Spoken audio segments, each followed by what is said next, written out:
Nasa 300 bahay ang nilamo ng apoy sa Barangay Addition Hills sa Mandaluyong City.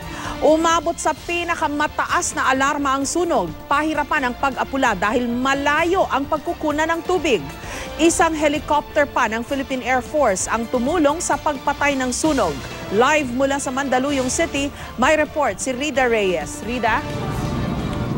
Jessica, yang hindi bababa sa 300 mga kabahayan ay nasa katumbas ng 1,000 mga pamilya na nasalanta kanina sa naganap na malaking sunog dito nga sa Barangay Addition Hills sa Mandaluyong City.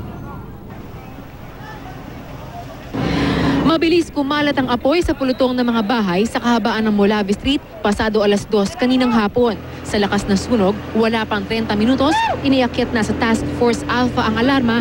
Ibig sabihin, dapat nang tumutok ang District Fire Marshal. At matapos ang 2 oras, idineklara na ang General Alarm, kaya kinailangan ng rumisponde ng dagdag pang mga fire truck. Problema po kasi dito mga mga light materials po, kaya madali po sumiklab po ito eh. Masigit po yung mga iskinita po papasok sa loob. Pero isa pa sa labis na nagpapahirap sa mga bumbero ang pagkukunan ng tubig.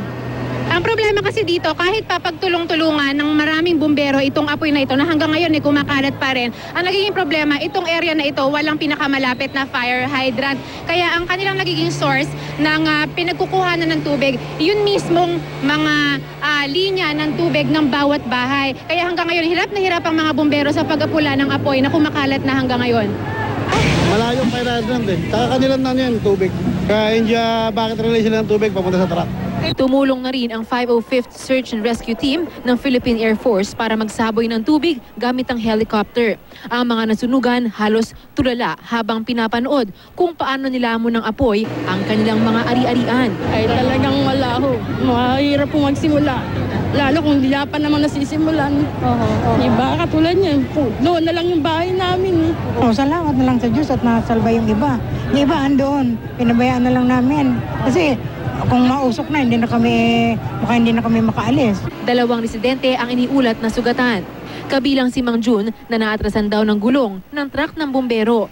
Tinitignan pa kung problema sa kuryente ang pinagsimula ng sunog. Jessica, pagkatapos ng 4 na oras ay naideklara na rin naman na under control itong sunog. Kaninang 6:10 ng gabi. So sa mga oras na ito ay nagsasagawa na lamang ng mopping up operations ng BFP dun sa iba pang area dun sa lugar. Ito ay umaabot ng hanggang 2 hektarya daw yung lupa na nasunog. Samantala, yun namang nasa 1,000 pamilya na naapektuhan ay pansamantala munang manunuluyan doon sa 3 evacuation center na inilaan ng lokal na pamahalaan ng Mandaluyong. Jessica. Maraming salamat sa iyo, Rida Reyes.